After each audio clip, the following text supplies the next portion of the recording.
Guys, so I've got a video uploading now that will start the series on another really sweet little biplane design. I do a lot of biplanes, guys. I really do. I love them. But the plane that I'm about to do is not a biplane. In fact, I'm not even sure how I'm going to set it up, and I'm not even sure if I want to paint it. So I want to talk about it. When I cut these, I wasn't sure how big I wanted them. I made them pretty big. I could go with this and make it ailerons. The problem is, as soon as I cut them, I realized something. I don't know if I'd want to do this one 4-channel. This is a monoplane, which means it's going to have a receiver board. That'll be an all-in-one setup. I could put another one on top, maybe to run, that way I can run the tail. And then I can have my other servo run this way, back and forth, and run these two. That's doable. And that way I could have a 3-channel, 2-servo setup. No, let's count. So it'd have one servo here running back and forth this way, pushing and pulling on these as it does so. That's 1 channel. Then I need a double set of servos here to run the tail and the elevator. That would give me full control with 3 servos and 4 channels. That's an option.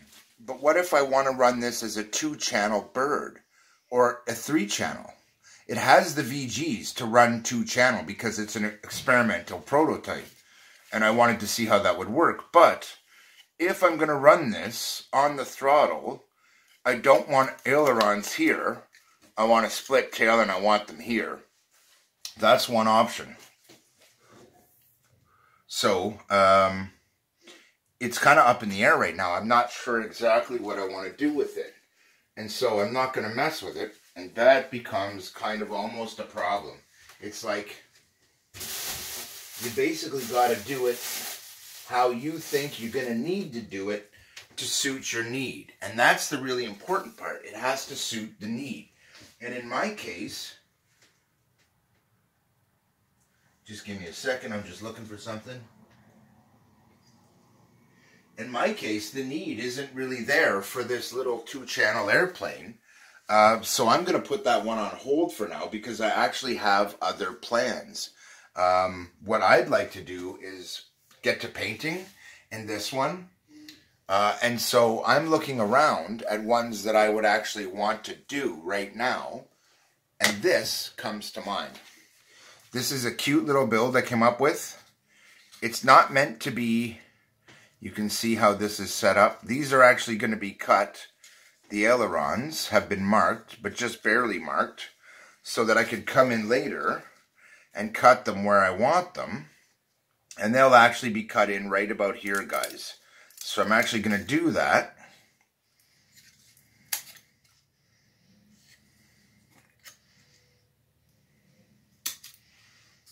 Because I did mark them, they'll come out about the same size. And then I can just trim them up after. Okay. So what you want to do is you want to put them together and make sure that they're the same size. They actually look very, very close, guys. So what I'm going to want to do is I'm going to want to put the top edge together and then make trims to make sure that they're exactly precisely the same. And the reason is really simple. I want them to have exactly the same amount of surface area in the air when they're installed. So now that that's done, we don't need to do anything here. We don't want to do anything here necessarily, but I do see that it could use a little trim and a slight angle adjustment. That's been done. Now, this one has a slightly more rounded, softer tip. When you have to do something like that, we're just going to come across it ever so gently and snip it and do the same until we get it slightly rounded. And it's actually really easy to do, and the sharper your scissors are, the easier that'll be. Now, because I've decided I want this to be a flat, straight tip here, just now off the cuff, I'm going to cut it that way. I'm going to look over at the other one, and I'm going to cut it that way. And then I'm going to take a measurement this way to make sure that they are exactly the same length. and they're actually looking quite good. In fact, they are looking just about perfect. So I'm not going to worry about that. They are slightly forward swept. You might wonder why I would remove all of my control surfaces, but I've come to find that it's better to remove them now and have them set aside so that I can paint this individually. I'm going to want a lip here and a lip here, you'll see. So now that that part's finished, I don't want all my aircraft to be the same color, guys. So I'm going to do this one all silver. But we are going to do it with the sponge method. And you're going to see how much faster it is. Also, instead of using the little cap, we're going to use this guy. And I'll show you why. Because when I'm working with a sponge, I want to use the back side. Pick any hairs or anything off it. And now I can use this. And it has this pattern here. Really, really helps to get a nice even application. So we're going to just give it a quick application here. And we actually want it to be fairly thin, believe it or not, but not quite that thin. Jeez. So we're just going to... Silver is a thin color, guys. Silver, mother of pearl are some of the thinner colors. Silver is a really thin color, especially when it's metallic. So we're just going to put a thin coating on it, except that it's a thin color you're working with. Don't try and force it or you'll end up with a mess. Just do what I'm doing. Accept it, go with the flow, and you will find that you have a nice, neat job when it's all said and done. And I don't mind if I have to do this a whole bunch of times. I would way prefer that than to have done it once and have it be irreparably crap ever after.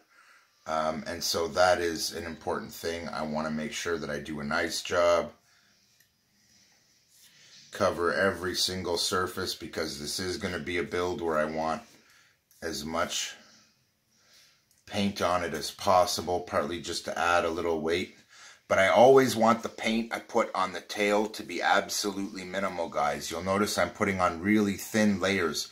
One of the ways you can ensure proper weight balance on the aircraft is by considering the weight of the aircraft in its final point at every stage.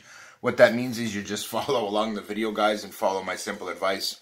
I'll walk you through it, because in the end, all that means is that you're going to make sure that you're putting paint on every surface, but the least amount of paint will go on your tail, guys. And the reason it'll be that way if you're smart is because it's lighter. And you want the light weight. Every time you add a layer of paint, you are adding to the overall weight of your aircraft. And since we don't really want a featherlight aircraft, you might think we're going to put a lot of paint on. No, it's the other way around. This is meant to be an indoor aircraft. So, again, I have been kind of negligent in this, but watch this. I can just stuff it up in here. And look at that. I get a nice smooth layer of paint. I can just go in and kind of work it around, make sure it's nice and even. Get myself this portion finished. Run all along the edge. Make sure that I've got that. Well, I've got lots of paint on here. And just kind of give it a once over. So I'm going to run off camera for a second while I do this once real quick. And I'm just putting everything into place here. Putting enough paint on it to call it a layer. And one of the reasons I love using a sponge is because it does allow me to get inside of the wing and do a pretty good job. Whereas a brush at this point would be the only other way. And they do take a lot longer. If you're going to do a build like this with your kids, guys, trying to convince them to do all this brushwork is kind of awkward. But working with a sponge, getting your hands dirty, that can be more fun for them. And I really recommend, if you're going to do it like that and have your young ones involved, which is great, it's good to teach them, and it's good to have them starting to understand things like this as early as possible, believe it or not. We do live in the golden age of technology, and, well, you want to be making use of the tech that we have to produce a good result. And that is what we're doing. Because, hey, sponges our glorious invention. And I'm pretty much just jamming it in here, guys. And you'll see, I'll go over it later and touch it up. But for now, I'm getting my hands dirty. I'm getting it all up in there. But this is why I want to get it all up in there. And I want it equally spread all over the place, like that. And even if I get my hands really dirty, guys, it won't matter, because in the end, I'm going to go wash my hands and it'll be fine. I've got a cloth handy that's moist to wipe my hands with after. And why I'm doing this now is because I'm an idiot. Actually, it's because when I did the original testing, guys, I do a lot of testing in stages. So I wouldn't paint an aircraft that didn't fly well in the first place. Which means every one of these has been glide tested to get to the point where I go, hey, let's paint that.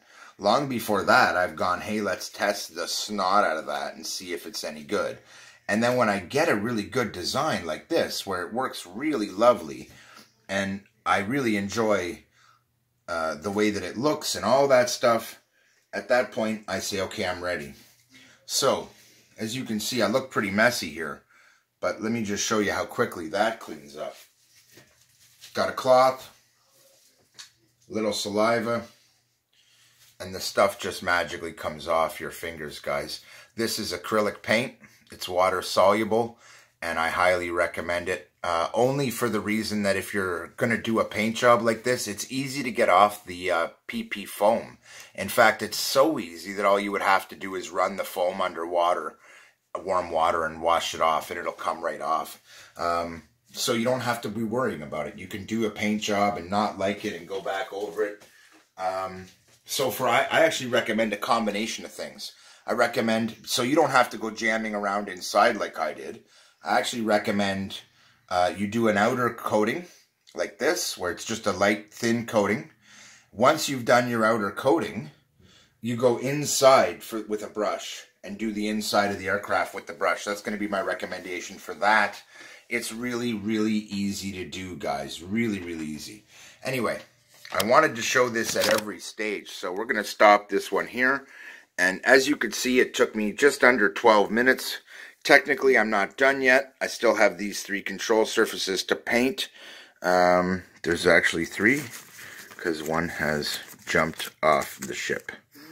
So let's put it up. And we have 3 control surfaces. Voila. So I'm going to paint those silver and then set them aside to dry and go from there. Keith out.